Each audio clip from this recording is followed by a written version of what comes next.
C'est le renouvellement d'une convention qu'on a signée ce soir entre le PFL et puis le SDIS. Ça nous permet d'utiliser les terrains. Le PFL est propriétaire de ces terrains.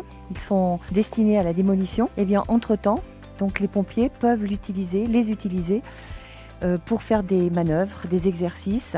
On a à disposition des bâtiments pour pouvoir y faire des exercices en fumée froide. Et à certains moments, certains bâtiments qui sont voués à la démolition, sur lesquels on fait des exercices sans fumée chaude, voire même des exercices de feu réel. Ça nous permet de monter en compétence pour nos sapeurs-pompiers, que ce soit du premier sapeur qui vient de rentrer jusqu'au dernier cadre de la chaîne de commandement. Et toutes ces choses-là se font en pleine concertation avec eux, mais également pour assurer la sécurité de tout le monde.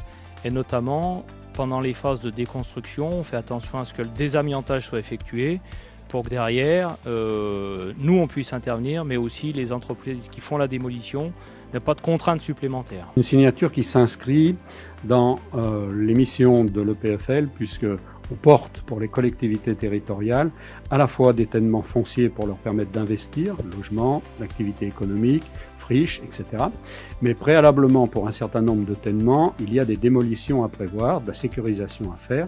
Et pour préparer ces démolitions, un certain nombre d'institutions peuvent souhaiter les utiliser. C'est le cas des gendarmes, c'est le cas de la police, c'est le cas des douanes, mais c'est aussi le cas du SDIS. Ça permet de reconstituer un élément de vraie grandeur, de vraie dimension, comme c'était en service quelques heures avant.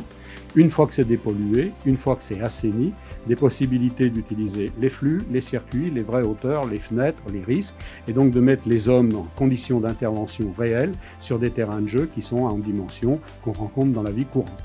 Mais comme ça permet de croiser un certain nombre de domaines d'instruction avec le service départemental d'incendie, entre les tunnels, entre les feux, entre ces choses-là, les zones d'habitation ou les zones d'usine ou les zones d'atelier viennent compléter le panel des possibilités de formation de l'ensemble des hommes.